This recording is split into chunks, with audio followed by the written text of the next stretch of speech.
I was crying. My knees were shaking.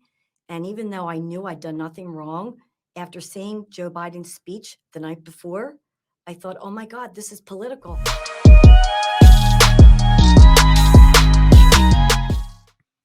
How's it going, everybody? Welcome back to another episode of Tirade TV. Glad you can all join me. Hey, it's another day in the news, another day of some stories. Just want to, I guess, express my opinions on. Um, First of all, if you like this type of content, please like, share, subscribe, and also all contents are welcome as long as they're tasteful and respectful. So, you know how I like to do it. Let's get right into it. I was looking at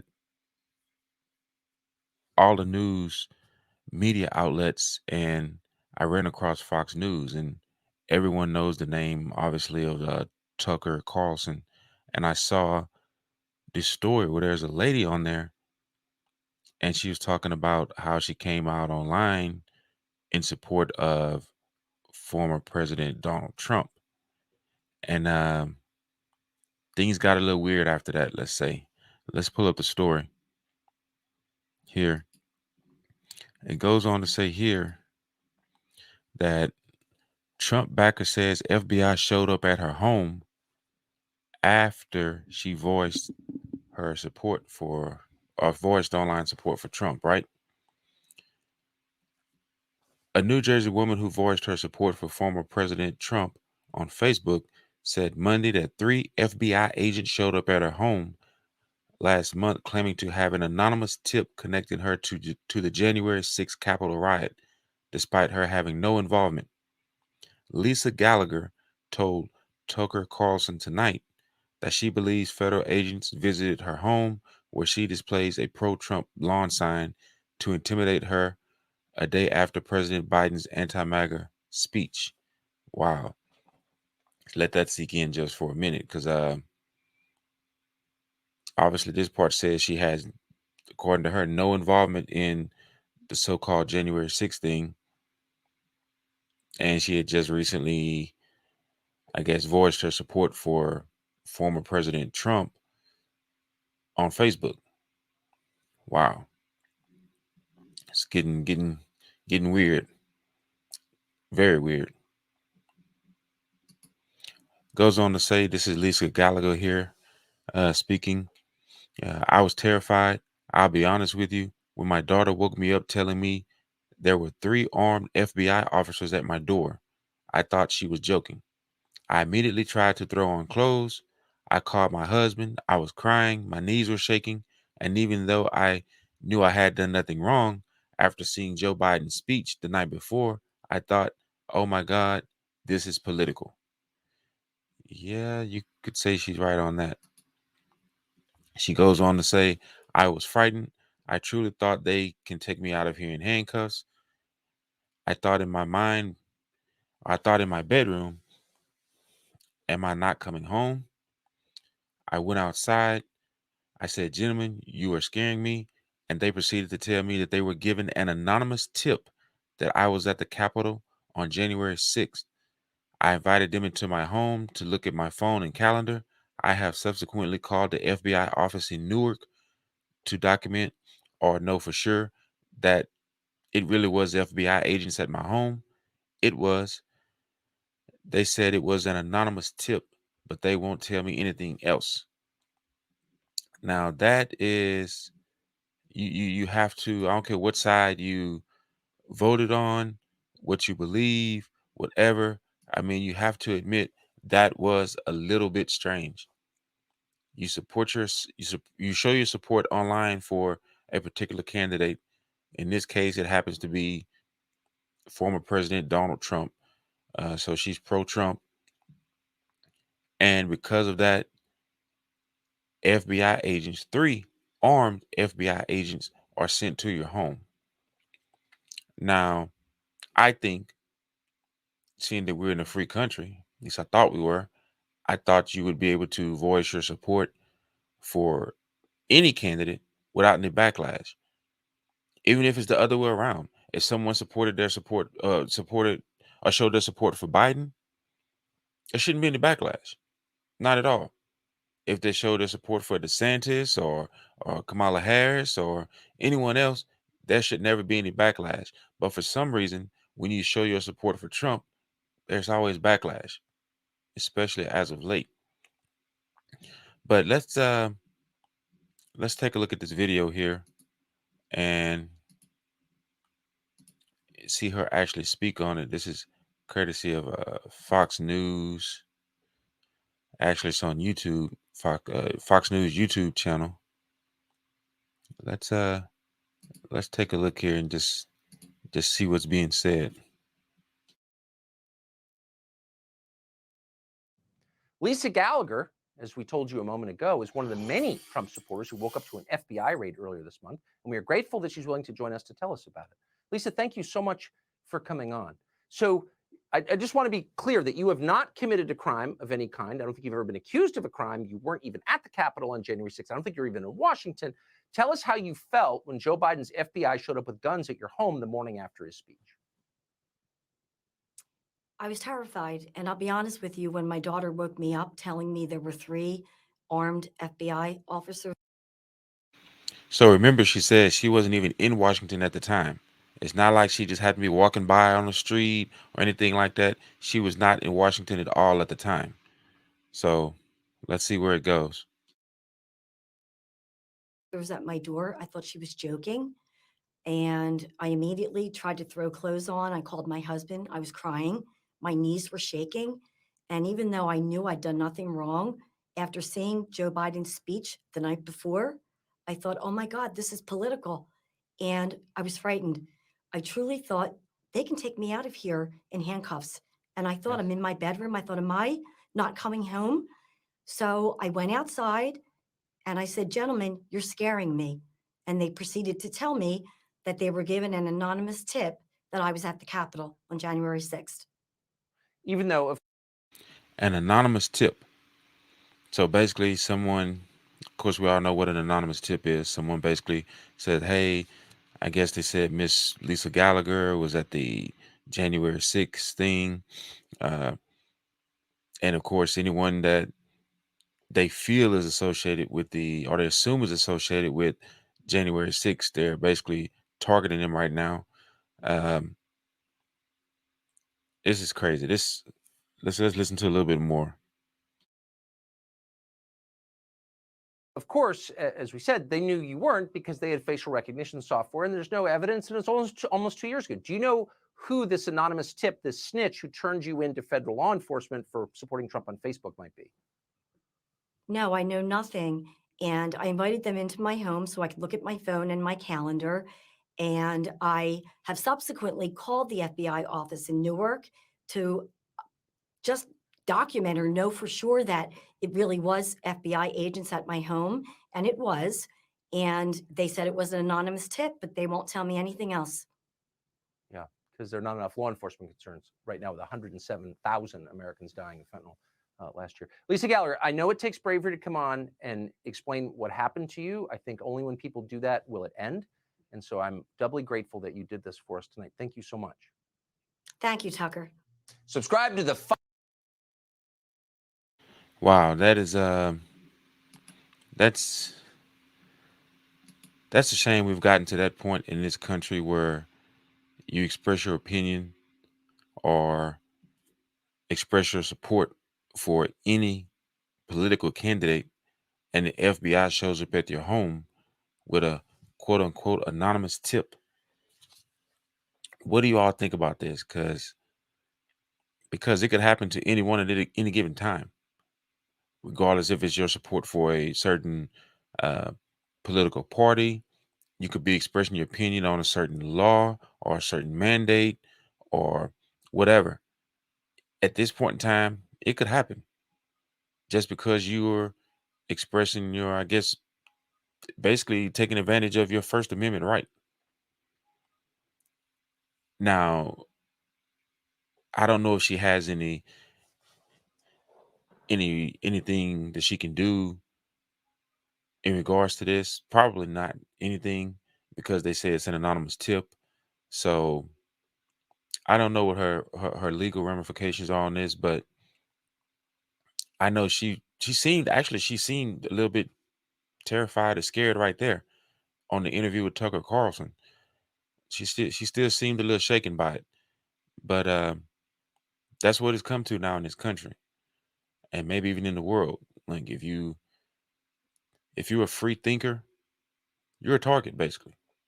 Let's be honest. If you are a free thinker, you are a target. Sounds weird, sounds strange, but hey, that's what we're working with now. So let me know what you all think about that in the comments. Do you think she has any legal ramification? Uh, does it make you think twice about expressing your support for former President Donald Trump or anyone else, Biden perhaps, or Harris, or DeSantis, or Rand Paul, or Newsom, or whomever, Abbott, whoever? Does it make you think twice about getting on social media, uh, expressing your support or showing your support for anyone or anything? Let me know in the comments. Now, another story here I'm looking at, and I think this one here is actually, I think is a good story. It goes on to show here that a Rhode Island teacher is on leave after a group of middle school boys who thought he was a creep used a pedo database to keep track of how he interacted with girls in their class. Talking about, it seems like someone's doing their own investigations here, which can be good. Goes on to say here, a group of Rhode Island middle schoolers thought their teacher was a creep toward girls in class. They documented his actions in class after adults ignored their complaints, per the Boston Globe. See, sometimes that happens, in school, kids can complain about something and be like, oh, I'll just go to school and be quiet. But their records, which they called quote unquote pedo database, are now part of an inquiry into the teacher. Wow. So they brought some attention to this. Like they saw something that was wrong and they did something about it. And I think actually, let me bring it back to me for a second. Actually, I think that's what's wrong in this country right now. Isn't people see something wrong, they don't want to do anything about it. But you have middle school students out here doing something now that adults don't even do. You see something wrong, you report it. It didn't get their reports went basically unheard or pushed to the back burner, whatever. And now they took it into their own hands. They did something about it. And as long as it's a legitimate complaint, it's truthful, I have no problem with it. We should all be doing things like that. But let's get back to the stream here and just see what's going on with this. So a group of Rhode Island middle schoolers. I cannot speak today. Wow. A group of Rhode Island middle schoolers thought their teacher was a creep, so they kept a log of what they considered inappropriate interactions between him and girls in their class. The teacher is now said to be on administrative leave and under investigation. So he had appropriate interactions between him and girls in their class. Let's read on. A new report in the Boston Globe indicates the group of 8 Davisville Middle School boys in North Kingstown started the log, which they dubbed a quote unquote pedo database, after watching the teacher ogle at girls in their class, giving them nicknames like Sweetheart and Sunshine, and asked them to dance for him. What? Are you serious? So here's a teacher who is giving these girls nicknames, Sweetheart and Sunshine. And I'm be honest with you, nowadays, most adult women really don't like being called Sweetheart and Sunshine. So I know young ladies, girls, definitely wouldn't feel comfortable being called Sweetheart and Sunshine. But more inappropriately, he asked them to dance for him. Like, what adult in their right mind would ask a kid, a girl, whatever, to dance for them?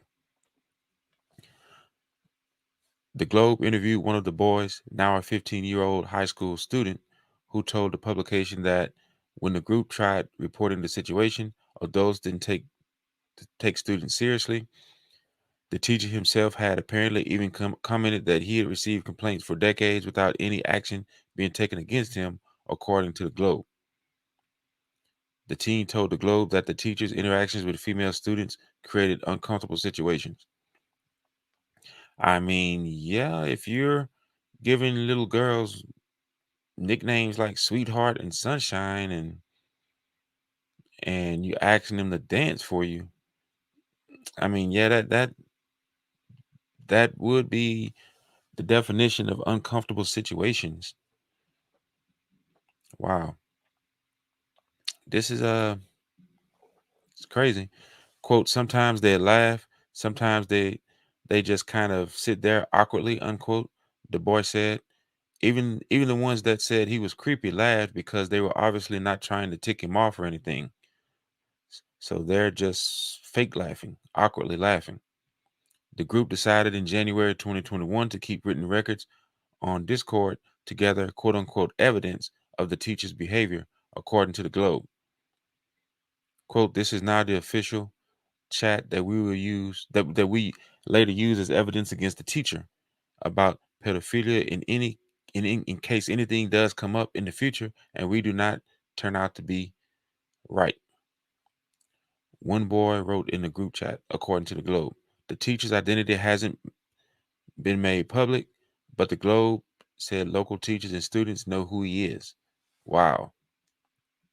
So here's a guy, seems like he's been getting away with this for a while, and now no one ever did anything about it before. Now someone decided to do something about it. So we'll see what happens with that. The family of the middle school girl, represented by attorney Timothy Conlon, said they reported the behavior to school officials and were met with deliberate indifference. That's another thing about these schools. That's why maybe a lot of people should start pulling their kids out of schools, because a lot of pedophilia goes on in schools right now, and it's falling on deaf ears. And not only that, of course, kids are not being taught things properly. They're being taught things with, I would say, political motive. So I can understand why a lot of people are pulling their kids out of school. The Providence Journal reported, let's see, the teacher was removed from coaching middle schoolers in the area only after the family threatened to take out a restraining order on him, the Globe reported. A representative for Colin did not immediately respond to a request for comment from the insider. Once the public was asked to come forward with information, one of the middle school boys told his mother about the Discord channel, and they contacted Colin. The log has since been shared with the local U.S. Attorney's Office, the Rhode Island Department of Children, Youth, and Families, the State Education Department, and a lawyer conducting an internal investigation for the school, per the Globe. Quote, I did not ever think this would actually be used as evidence, but we always had it as if it was, unquote, the teen told the Globe. Quote, so glad that we did, even though it might have seemed like slightly stupid at times, unquote. Yeah, I mean, I believe they did the right thing here. I mean, you can never take things like that lightly. I mean, think about it. You're sitting in your class and the teacher's teaching or doing whatever it is they do. I don't know if they actually teach now, but um, and he's calling the little girls or the young ladies, whatever, nicknames, sweetheart, sunshine. But not only that, he backs it up by asking them to dance for him. Think about that. Like, what adult male would ask a middle school girl to dance for him? So yeah, that is to me, that is a sign of pedophilia. And thankfully, the young men, I think they said it was 8 young men, decided to come together and do something about it. They're doing more than most adults are doing right now, to be honest with you. They really are. But I am an advocate for education, but I'm an advocate for the right education. Education should be taught without any political motive, without anything as far as like discussing gender or anything like that. But that's what's going on in our schools right now. How many reports have you seen over the past few years, maybe going back even further than that, where there's pedophilia going on with some of the teachers, and it's not just the men teachers, it's the women teachers too. There's been many times where a news story comes out where some woman teacher was having inappropriate relationships or sexual relationships with a student. So it's not just the men, it's both of them, men and women teachers. And on top of that, the kids are not only getting that when they go to school, but they're getting indoctrinated with things that aren't true as far as the history of the country, as far as race relations, things like that, CRT, all of that stuff. So I'm glad to see a group of 8 young men took it upon themselves to basically provide their own form of justice, if it turns out to be that.